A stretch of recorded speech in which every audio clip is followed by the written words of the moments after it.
하나님께서 여러분의 삶과 가정과 일터에 함께해 주시기를, 평강 주시기를 주님의 이름으로 간절히 축원드립니다.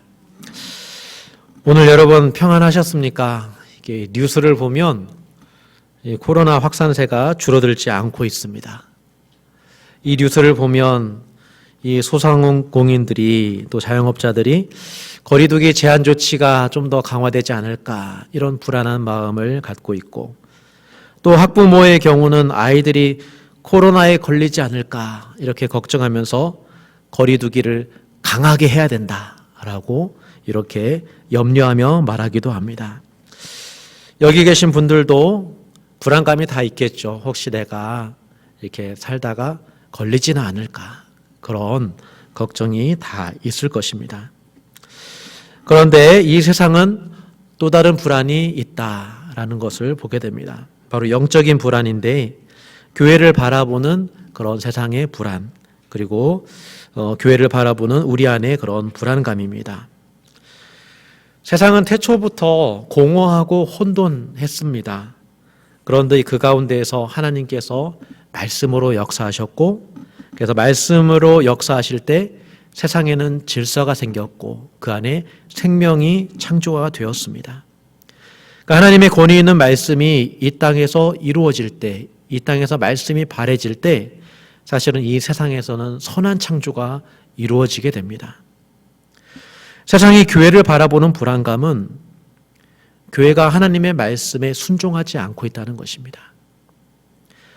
하나님이 살아계심과 사랑하심과 용서하심을 세상에 볼 수 없으니까 세상이 더 불안해지는 것입니다. 교회를 비난하는 글들을 보면 예수님을 비난하는 글들은 거의 없습니다. 대신에 예수님의 말씀대로 행하지 못하는 그런 교회를 탓하는 글들이 참 많죠. 때때로 이렇게 뉴스에 목회자의 어떤 성범죄나 어떤 재정의 그런 잘못을 심심치 않게 우리 뉴스를 통해서 우리는 접하고 있습니다. 교회의 갈등은 말할 필요도 없죠. 이렇게 교회가 자신의 모습을 회복하지 못한 채 한 세대만 지나면 아마 사람들은 교회를 보고 하나님이 없다라고 말할지도 모릅니다. 이런 모습을 보면서 불안해하며 우리는 교회를 포기해야 되나? 그러나 우리가 부활의 주님을 믿는 이상, 그 주님의 부르심을 우리가 받은 이상, 우리는 이 몸된 교회를 향한 주님의 선한 뜻을 절대로 포기할 수가 없습니다. 우리는 갈라디아서에 이어서 고린도서를 읽는데 분명히 우리는 하나님의 자녀라는 우리의 정체성을 회복하기를 원합니다. 말씀을 통해서 가장 우리가 회복해야 되는 것은 우리가 하나님의 자녀라는 것, 바로 그 한 가지입니다. 다름이 아니라 저와 여러분이 우리가 처한 위치에서 우리가 형제 자매로 부름받았다는 것, 그리고 세상 속에서 주님의 사랑과 빛을 전하는 그런 그리스도인으로 부름받았다는 것, 그 부르심을 우리는 잊어버려서는 안 될 것입니다. 그러면 그 방법을 어떻게 해야 되느냐라고 했을 때 저는 바울의 모습에 우리 관심을 기울여 보고자 합니다. 갈라디아서에도 그렇지만 바울은 언제나 이 교회를 향해서 나를 본받으라라고 말씀했습니다. 그리스도를 본받는 나를 본받으라, 이것이 사실은 바울이 이렇게 말씀을 선포하는 권위였습니다. 그 권위는 거기에서 나오는 것이지 바울이 얼마나 말을 잘했고 논리적으로 말했고 거기에서 나오는 것이 아닙니다. 바울이 그들과 함께하면서 복음이 무엇인지 바울이 직접 삶으로 보여줬기 때문에 이 편지가 그들에게 권위 있는 말씀으로, 그리고 그들을 양육하는 그런 말씀으로 비춰졌던 것입니다. 제가 교회를 생각할 때마다 가장 우선순위로 회복되어야 할 것은 무엇일까라고 생각해 봤을 때 이 목회자에 대한 신뢰를 회복하는 것이 가장 먼저다라는 생각을 해보았습니다. 제가 목사로서 가슴 아프게 생각하는 것이기도 합니다. 전에 목사님들이 어떻게 했는지 그건 중요하지 않습니다. 지금 계시지 않기 때문이죠. 저는 여러분들께서 목사직에 가지는 어떤 불안한 마음, 거기에 대해서 제가 책임감을 느낍니다. 목사는 많은데 신뢰할 만한 목사는 어디 있는가? 주님께서 다시 올 때까지 의지할 만한, 함께 복음을 믿고 이 세상을 살아갈 만한 그런 목자는 어디 있는가?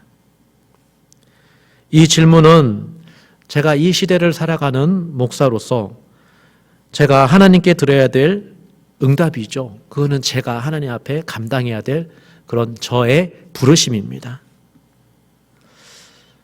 이것을 위해서 저도 바울을 본받기를 원합니다.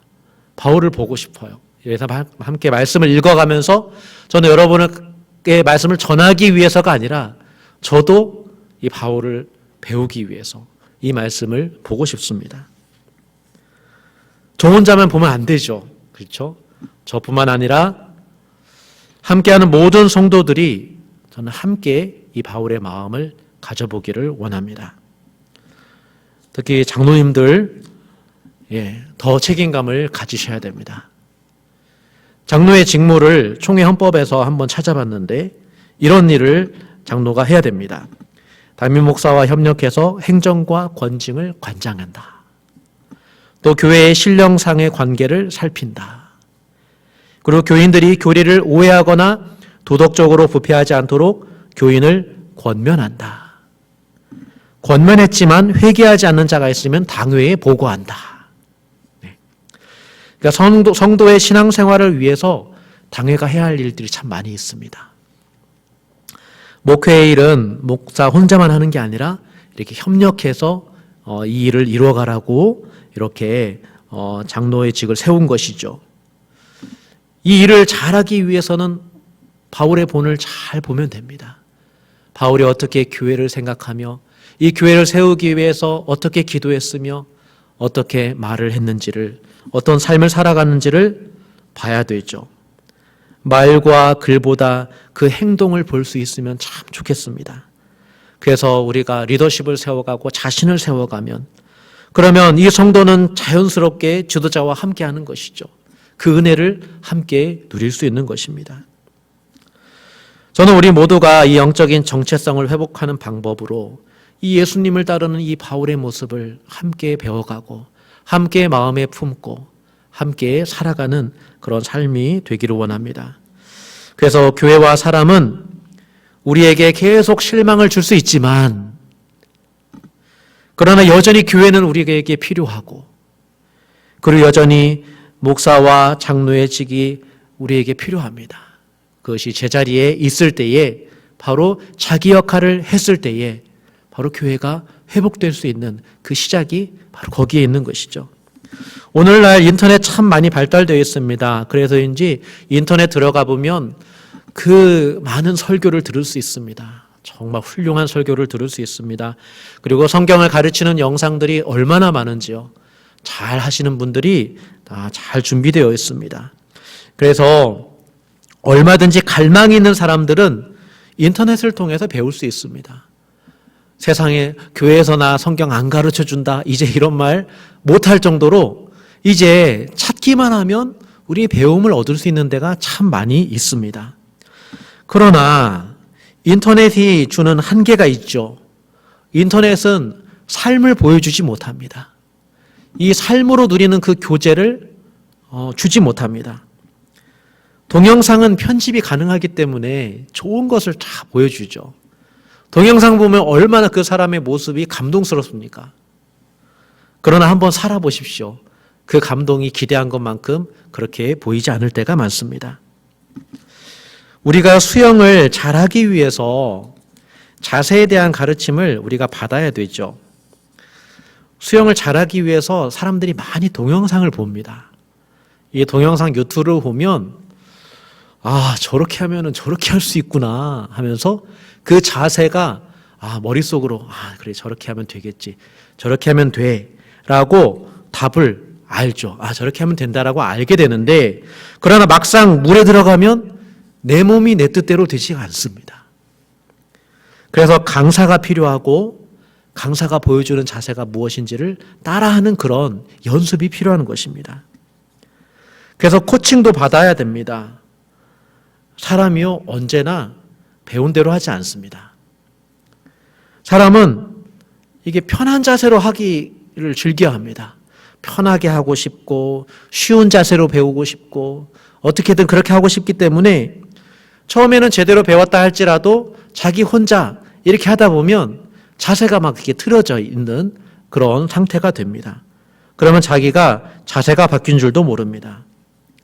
그래서 사람은 아무리 잘하는 사람도 박태환 같은 훌륭한 사람도 항상 옆에 트레이너가 있어줘야 됩니다. 봐주는 사람이 있어야 됩니다. 신앙생활도 마찬가지입니다. 훈련이 필요하고 옳고 바른 길에 있어서 교회 리더십에 어떤 그런 모범이 필요합니다. 성도들뿐만 아니라 저도 마찬가지죠. 신앙생활을 쉽게 하고 싶고 좀 편리하게 하고 싶고 어떻게 하면 좀 더 이런 마음을 우리가 갖기 마련인데 그럴 때에 중심이 되어주고 그리고 세상 속에 부름받은 그리스도의 사명을 일깨워주는 그런 사람이 반드시 필요합니다. 바울과 같은 사람이 필요하고 그런 십자가를 마음에 품고 그 복음을 이렇게 전할 수 있는 그런 사람이 필요하죠. 때로는 조언을 해주는 사람도 필요하고 책망을 해주는 사람도 필요합니다. 이런 일을 동영상이 해줄 수 있을까요? 절대로 그렇게 할 수 없습니다. 함께하는 우리 안에서 우리 교제 가운데 사실은 그런 일들이 이루어지는 것이고 바울도 그 일들을 통해서 자신의 삶을 그렇게 내어주려고 했던 것입니다.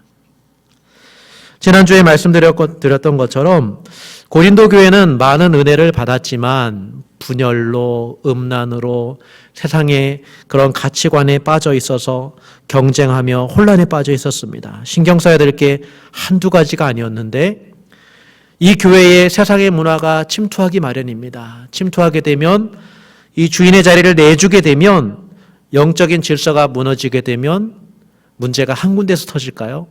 여기저기서 다 터지게 됩니다. 오늘날 사람들은 이런 교회를 보고 혀를 찰 수도 있죠. 이게 교회냐고. 세상과 다를 바 없다는 그런 비난을 들을만 합니다. 그러나 바울은 이런 목소리를 다 알고 있으면서도 바울은 편지에 항상 감사로 시작하고 있습니다. 감사의 이유는 4절에 그리스도 예수 안에 여러분에게 주신 하나님의 은혜로 인해 내가 항상 감사한다 라고 말씀합니다. 바울이 보기에 고린도 교회가 문제가 많지만 그러나 이 받은 은사를 생각해 보니까 하나님께서 은혜를 주신 교회는 맞습니다. 말과 모든 지식에 풍성했고요. 그래서 바울은 이것을 하나님이 은혜를 주신 증거라고 바라보면서 그래, 하나님이 은혜를 주신 거야. 그 은혜를 주셨다는 그 사실은 감사해야 되는 것이죠. 그리고 은혜를 주셨다는 것은 거기서 끝나는 것이 아닙니다. 하나님께서 끝까지 견고하게 해주시리라는 그런 하나님의 신실함을 믿을 수 있기 때문에 더욱더 감사할 수 있는 것이죠.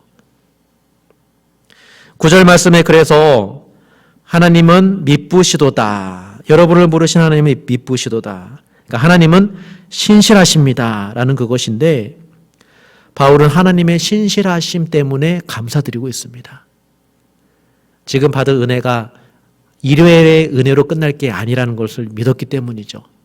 하나님께 나아가면, 하나님께 기도하면 하나님께서 신실하게 우리를 붙드시고 우리를 회복시켜 주시리라는 그런 믿음이 있었기 때문입니다.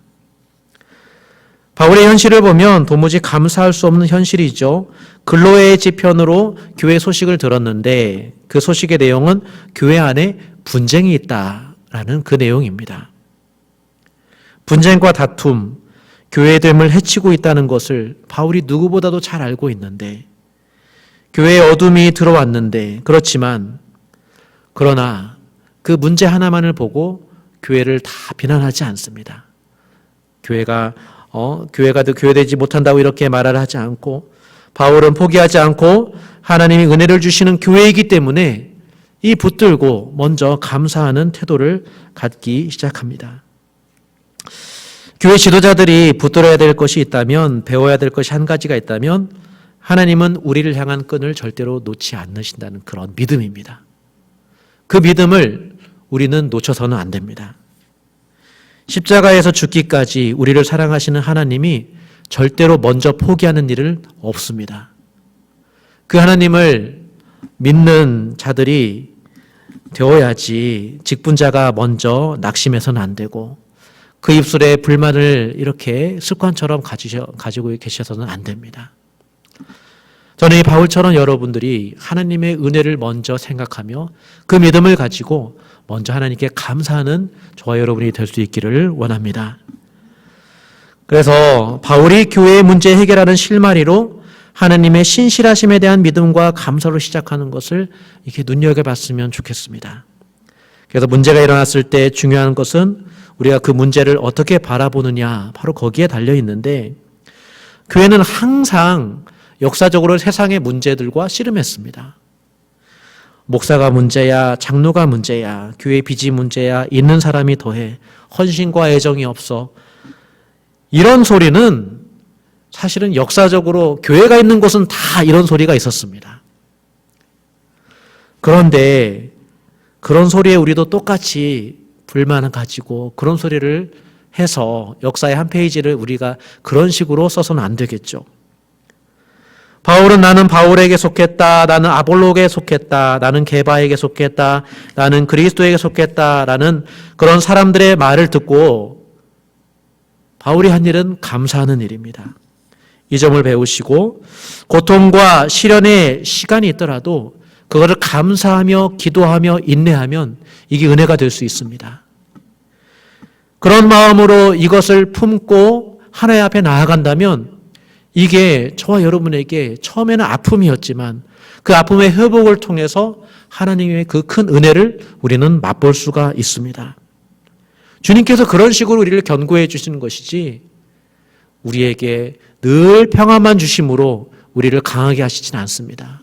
우리를 시험 가운데 두시고 우리에게 고통도 주시고 우리에게 기도 제목도 주시면서 그런 모든 일들을 복음의 능력을 의지하며 하나씩 하나씩 우리에게 이겨나갈 수 있는 그런 기회를 주십니다. 그래서 우리가 어려움을 당할 때 감사로 나아가서 그 어려움을 우리가 맞이한다면 우리는 하나님의 도우심을 기대할 수 있습니다. 바울이 바라보고 있는 이 고린도 교회는 사실은 힘싸움입니다. 권력투쟁하고 있습니다. 세상을 닮아 있습니다. 세상은 성공을 위해서 무리를 만들어서 서로 경쟁하죠. 경쟁해서 이기고 패자를 짓눌러 버립니다. 성공을 위해서 이길 수 있는 말과 지식이 필요했죠. 세상에서 언론을 동원합니다. 소위 힘 있는 자 중심으로 무리를 만들어서 아마도 이 고린도 교회는 누구에게 세례받았느냐라는 게 중요한 이런 무리의 기준이 되었던 것 같습니다. 같이 세례받은 사람들끼리 서로 동질감을 느꼈을 수도 있죠. 그래서 오늘날로 말하면 인맥인데 이 누구한테 세례를 받았느냐 이 인맥으로 이렇게 파가 하나씩 나누어졌던 것 같습니다. 서로 교회의 주인이 되려고 무리를 만들어버린 것이죠. 편하게 보면 바울파, 아볼로파, 게바파, 그리스도파 했지만 사실은 이 사람들의 이름은 문제가 없습니다. 바울과 아볼로와 게바가 문제를 일으킨 게 아닙니다. 각 파를 주도하는 사람들이 이렇게 그냥 이름을 붙인 것이죠. 이유가 어찌 됐건 교회는 이렇게 나누어졌습니다. 저는 사람들이 생각이 다를 수가 있다고 생각합니다. 다를 수 있죠. 다른 게 당연합니다.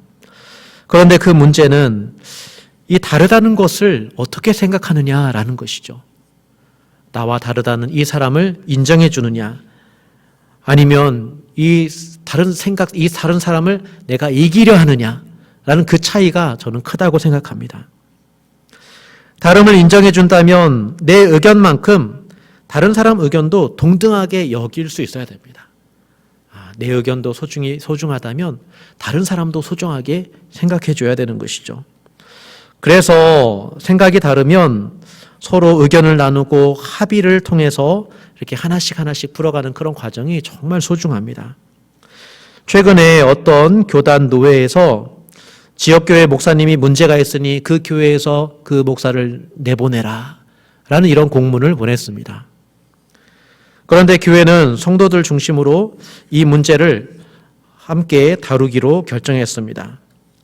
담임 목사님도 성도의 의견에 따라 이것을 하기로 이 성도들에게 맡겼는데, 그렇게 해서 성도들은 이 문제를 해결하기 위한 위원회를 구성하고, 그래서 노예 목사님을 초청해서 왜 그런 결정을 내렸는지 한번 들어보고 질문해 보면서 그 이유가 무엇인지 충분히 이렇게 들어보고, 또 한편으로는 그 교회 안에 그 목사님이 소명할 수 있는 그런 기회도 주면서, 목사님이 이런 문제가 제기됐는데 그게 맞습니까?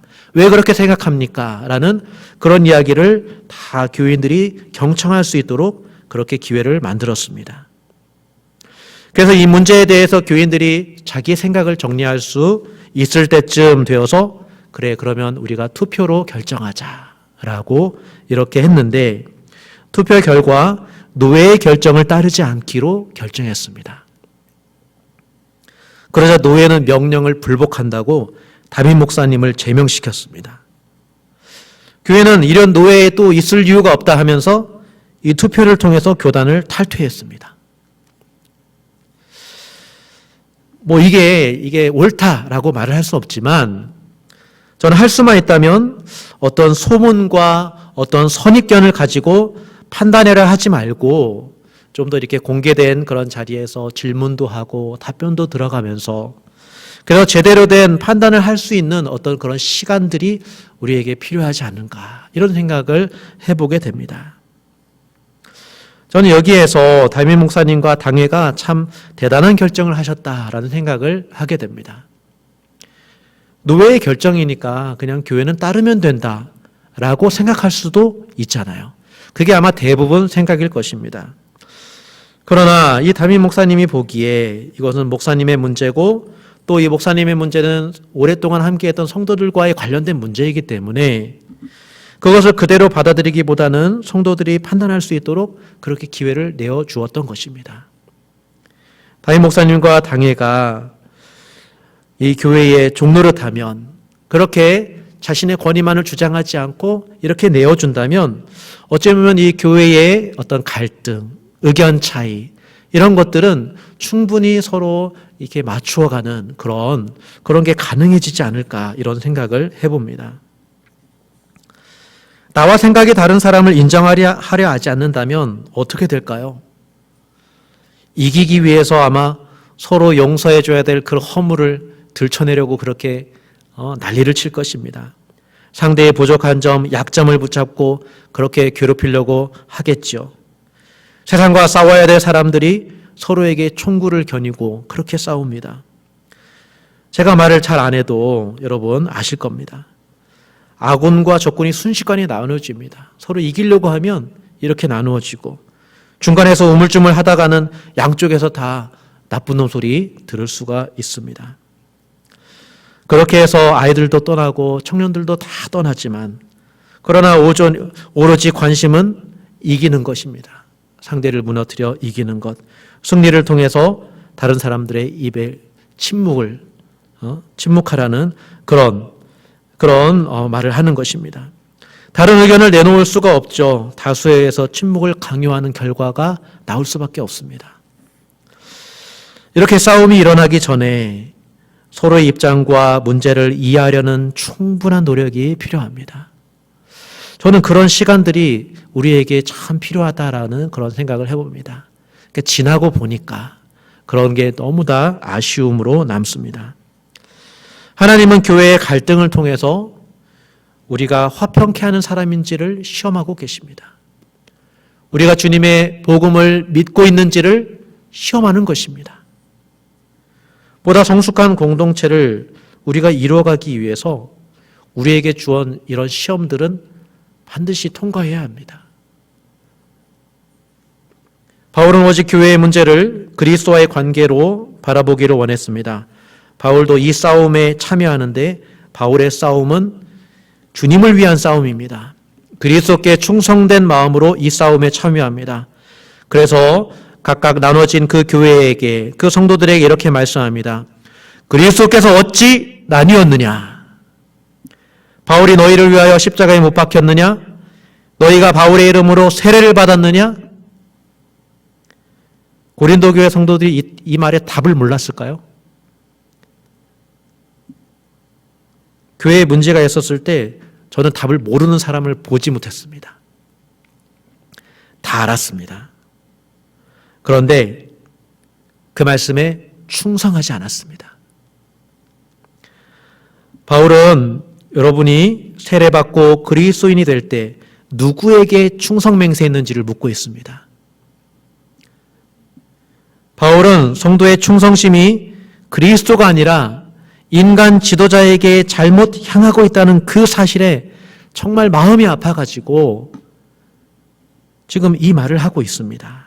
그런 점에서 바울은 자기가 몇몇 사람에게 세례 준 것을 감사하고 있습니다. 고린도 교회를 향한 바울의 유일한 목표, 확실한 목표는 오직 십자가에 달린 예수 그리스도를 전하는 것, 바로 그 한 가지였습니다. 바울이 자랑하는 것이 그리스도의 십자가인데 바로 은혜 중에 은혜이기 때문입니다. 17절 말씀입니다. 그리스도께서 나를 보내심은 세례를 베풀게 하려 하심이 아니요 오직 복음을 전하게 하려 하심이로되 말의 지혜로 하지 않음은 그리스도의 십자가가 헛되지 않게 하려 함이라. 저는 우리가 배워야 될 바울의 마음이 있습니다. 교회에서 각각 팔을 만들어서 각각 현란한 말로 자기의 정당성을 주장하고 있지만, 그러나 그 사람들의 중심에는 그리스도의 십자가를 헛되이 하고 있다라는 이 사실을 바울은 말씀해 주고 있습니다. 인간 지도자를 내세워서 그리스도를 나누는 죄를 이 사람들이 저지르고 있다라는 것을 깨달아 알기를 원하고 있습니다. 저는 여러분들이 바울의 마음처럼 그리스도를 향한 충성심이 회복되기를 원합니다. 우리가 모르지 않잖아요. 우리가 말씀을 모르는 게 아닙니다. 우리가 세례받을 때 다 교육받았고, 우리가 말씀을 읽으면서 우리는 우리 눈으로 다 읽어봤습니다. 그리고 우리가 말로는 다 옳은 말을 할 수 있습니다. 그러나 충성하지 않습니다. 십자가에 내가 못 박히는 게 사실은 이게 교회의 복입니다. 내가 십자가에 먼저 은혜를 받는 것, 내가 십자가에 못 박혀 주님과 함께 죽고 주님과 함께 사는 것이 이 교회에는 복이다라고 생각하셔야 됩니다. 그래서 인간 지도자는 존중하되 그리스도의 십자가를 헛되게 하는 일은 피해야 됩니다. 과한 지도자의 그런 충성심 때문에 그리스도의 십자가를 헛되게 하는 그런 잘못을 피해야 됩니다. 또 어떤 지도자를 반대하기 때문에 여기서도 그리스도의 십자가를 헛되이 하는 그런 선택을 하지 말아야 됩니다. 그래서 내려놓아야 할 것은 내려놓아야 되고, 그렇게 해서 같은 마음 같은 뜻을 찾아가야지 자기의 주장만 내세우려 하면 안 됩니다.